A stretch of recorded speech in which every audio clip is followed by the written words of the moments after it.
Students, this is question number 15. It's exercise 1B, book 4, 8th edition. So, see what is the question. Describe the shaded region in each of the following Venn diagram in a set notation. So, this is given over here. एक universal set है, इसमें set x है और y है, ठीक है. और इसके अंदर हमें बताना है कि शेडेड रीजन हमें क्या शो कर रहा है. So first of all I am seeing over here that this is set x and y. y जो है ना अनशेडेड है. इट्स मीन के y कॉम्प्लीमेंट अगर हम फाइंड आउट करते हैं, so see over here I am showing you a little bit working. अगर हम y कॉम्प्लीमेंट फाइंड आउट करते हैं तो हम y को नहीं शेड करते हैं और x को शेड करते हैं और पेरेंट सेट को शेड करते हैं. सो y यहाँ शेडेड नहीं है, सी. सो y कॉम्प्लीमेंट तो है and then we have to, हमें ये वाला शेडेड रीजन नहीं लेना, हमें जस्ट ये लेना. इट्स मीन इंटरसेक्शन x होगा because this part is shaded.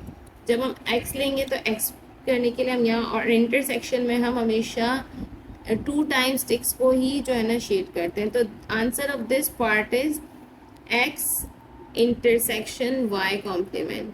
हमने y कॉम्प्लीमेंट क्यों लिया? बिकॉज के this part is not shaded.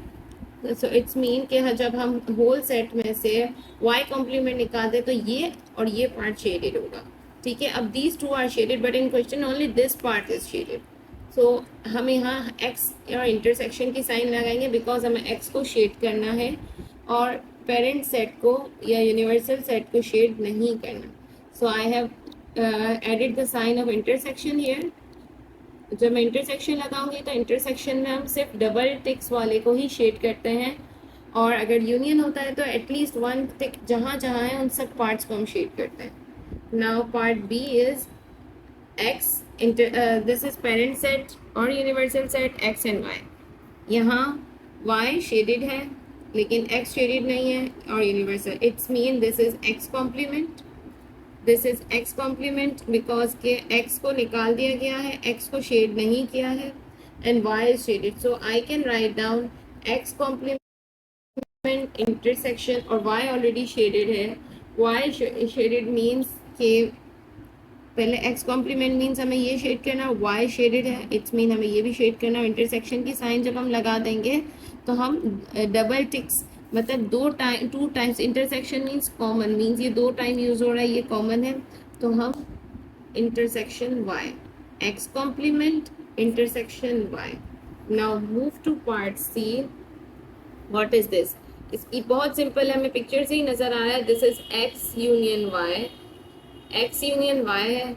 अगर हम x यूनियन y लेते हैं और इसको हम कॉम्प्लीमेंट से माइनस, यूनिवर्सल सेट से माइनस कर देते हैं तो x यूनियन y कॉम्प्लीमेंट, अगर हम इन दोनों को माइनस कर तो ये दोनों शेडेड नहीं होंगे और ये शेडेड होगा. So our answer is x union y complement.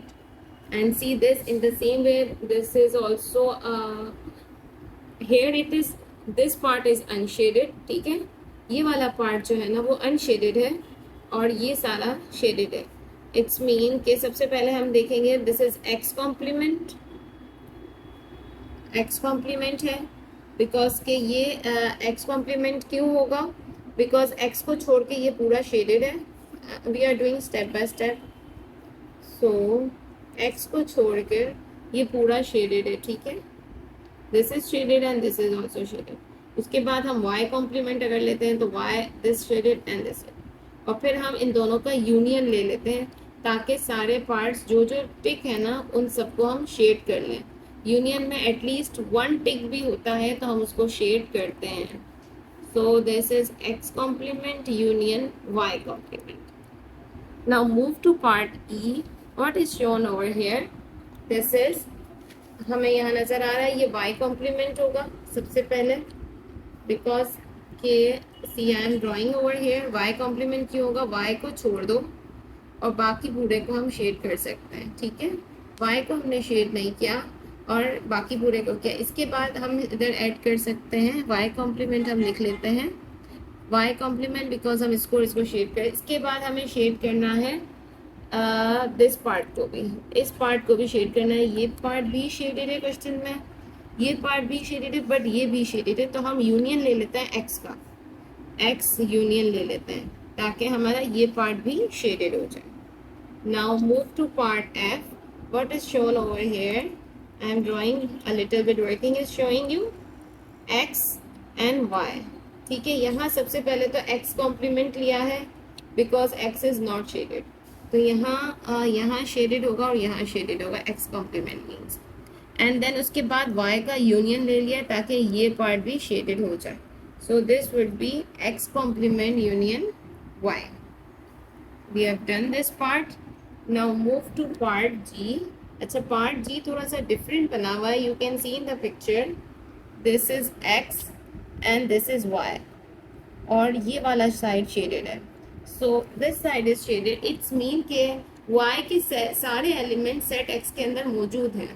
It's mean अगर एक पेरेंट सेट में 1 2 3 4 5 है और x के अंदर 1 2 3 है और y के अंदर 1 2 है, तो y के सारे एलिमेंट्स x के अंदर ऑलरेडी मौजूद है। सो अच्छा, अब हम यहाँ देख सकते हैं कि this is y complement, y complement है। अगर y कॉम्प्लीमेंट होता है तो हम y को शेड नहीं करेंगे, x को भी करेंगे और इसकी बेस को भी करेंगे, ठीक है। y कॉम्प्लीमेंट के बाद हम x का इंटरसेक्शन ले लेते हैं। अगर हम x का इंटरसेक्शन ले लेंगे तो x पे सेकेंड टिक आ जाएगा और इंटरसेक्शन में हम डबल टिक वाला ही नंबर लेते हैं, तो हमारा आंसर आ जाएगा x इंटरसेक्शन y कॉम्प्लीमेंट, ठीक है।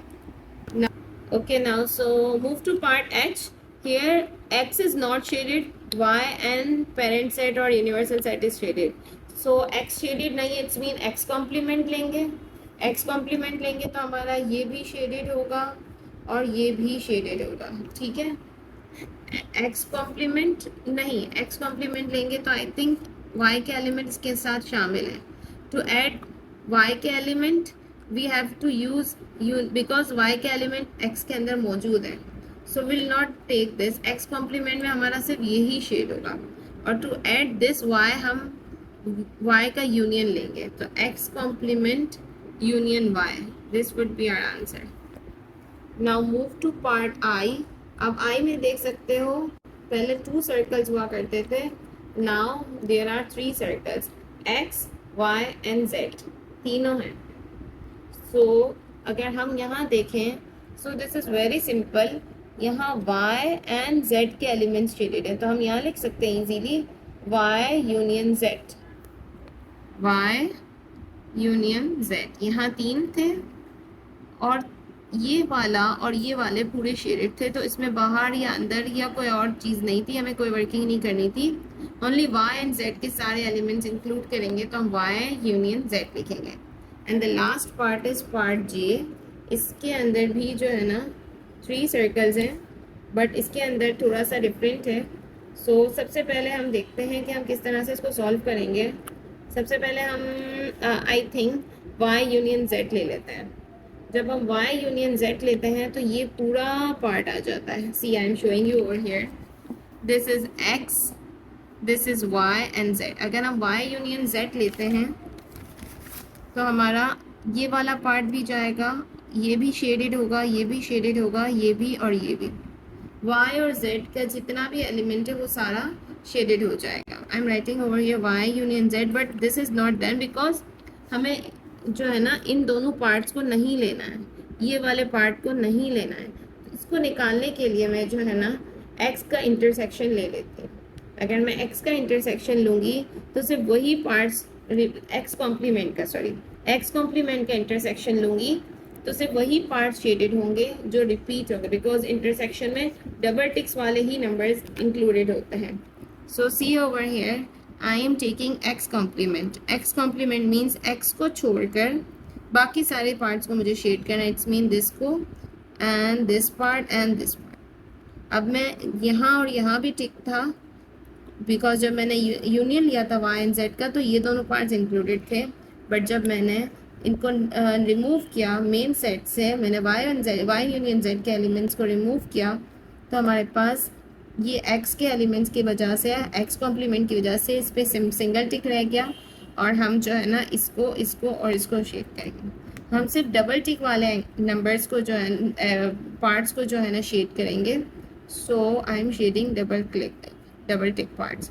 सो see in the picture we are also given सिर्फ ये और ये पार्ट शेडेड होना चाहिए, ये और ये पार्ट शेडेड नहीं होना चाहिए। That's why I am writing X complement intersection Y union Z. Thanks. This was question number 15. So we have completed this question. Thanks for watching my video. For new videos, subscribe to my channel.